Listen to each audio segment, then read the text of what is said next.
بسم اللہ الرحمن الرحیم۔ حالیہ دنوں مفتی طارق مسعود صاحب کا ایک بیان، جس بیان میں قرآن مجید فرقان حمید کے رسم الخط سے ناواقفیت کی بنا پر مفتی طارق مسعود صاحب سے ایک علمی غلطی سرزد ہوئی۔ علماء کرام نے مفتی طارق مسعود صاحب کو اس طرف متوجہ کیا کہ آپ سے یہ غلطی ہوئی ہے جس میں گستاخی کا پہلو ہے، اور اس بیان پر علماء کرام نے، اپنوں نے، بیگانوں نے، چھوٹوں نے، بڑوں نے، ساروں نے شدید رد عمل کا اظہار کیا۔ مفتی طارق مسعود صاحب نے پہلے ایک بیان میں وضاحت دی جو وضاحت کافی نہیں تھی، پھر دوسرے بیان میں مفتی صاحب نے معافی مانگی، اپنے الفاظ سے رجوع کیا، اللہ سے توبہ کی۔ اس کے بعد ایک اور تیسرا وضاحتی بیان بھی آیا۔ 3 وضاحتی بیان دینے کے بعد بھی اس وقت تک مفتی صاحب پر تنقید ہو رہی ہے، مفتی صاحب کو برا بلا کہا جا رہا ہے۔ آج کی اس مختصر ویڈیو میں اس بات کو جاننے کی کوشش کریں گے کہ مفتی صاحب کی یہ غلطی ہے یا گستاخی ہے۔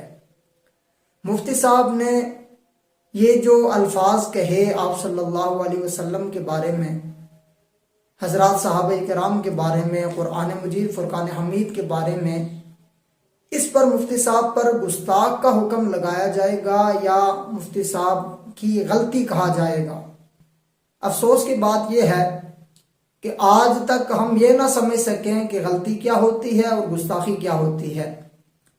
اب گستاخی کی چند اقسام فتاویٰ کی کتابوں میں ملتی ہیں۔ مفتی طارق مسعود صاحب کو بہت سارے لوگ کافر کہتے ہیں۔ یہ ویڈیو دیکھنے کے بعد، یہ ویڈیو سننے کے بعد فیصلہ آپ نے کرنا ہے کہ مفتی طارق مسعود صاحب پر کون سی گستاخی کی قسم فٹ آتی ہے۔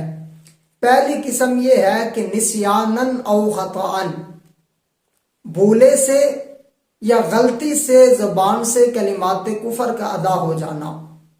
اس صورت کے بارے میں علماء کرام نے لکھا ہے کہ جس سے غلطی ہوئی ہو یا بولے سے کلمات کفر ادا ہو جائیں، مثال کے طور پر ایک شخص یہ کہے کہ حابیل نے قابیل کو قتل کیا، جبکہ قتل کرنے والا قابیل ہے، مقتول حابیل ہے۔ اگر غلطی سے یہ الفاظ نکل جائیں تو ایسے شخص کو کافر نہیں کہا جائے گا۔ ایسی صورت میں کسی شخص پر کفر کا فتویٰ نہیں لگایا جائے گا۔ یہ پہلی قسم ہے۔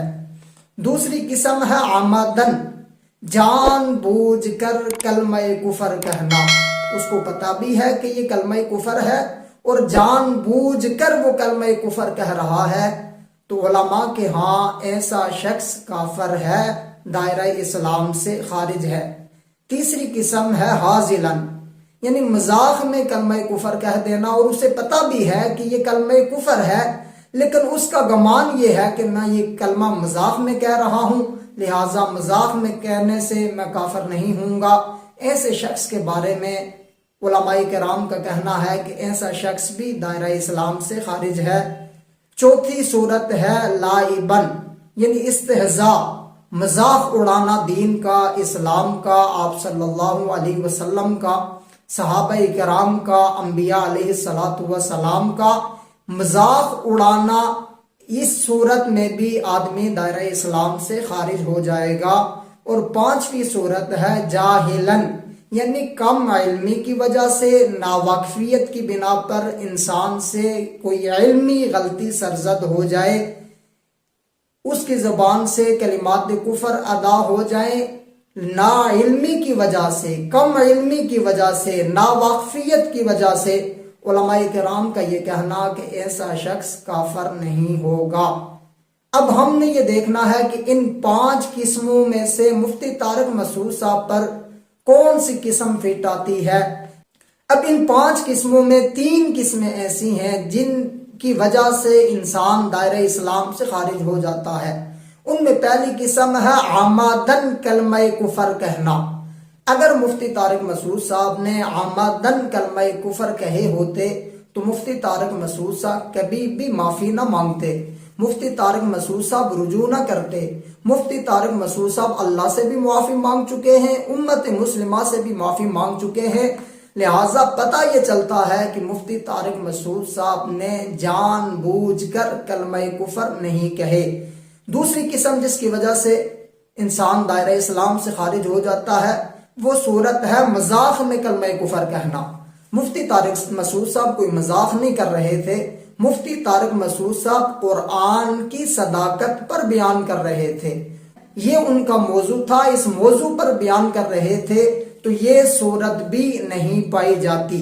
تیسری صورت ہے کہ مذاق اڑانا اسلام کا، دین کا، قرآن کا، صحابہ کرام کا، تو مفتی طارق مسعود صاحب نے مذاق بھی نہیں اڑایا، وہ ایک بیان کر رہے تھے عظمت قرآن پر۔ اب دو صورتیں باقی ہیں، ایک صورت ہے خطاً او نسیاناً، یعنی غلطی سے یا بھولے سے انسان سے غلطی ہو جائے، اور دوسری صورت ہے جاہلاً، کم علمی کی وجہ سے، ناواقفیت کی وجہ سے کسی انسان سے کوئی علمی غلطی سرزد ہو جائے۔ ان دو صورتوں کے بارے میں علماء کرام کا اور فتاوی کی کتابوں میں فتویٰ موجود ہے کہ ایسا انسان دائرہ اسلام سے خارج نہیں ہوتا، ایسے انسان کو کافر نہیں کہا جا سکتا۔ اب فیصلہ آپ نے کرنا ہے کہ کیا مفتی طارق مسعود صاحب نے جان بوجھ کر غلطی کی ہے؟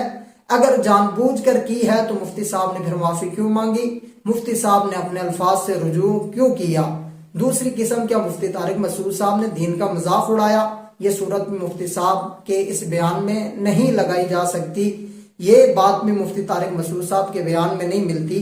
اور تیسری صورت یہ تھی کہ مذاق میں کلمہ کفر کہنا، مفتی صاحب مذاق نہیں کر رہے تھے، وہ قرآن کی صداقت پر بیان کر رہے تھے۔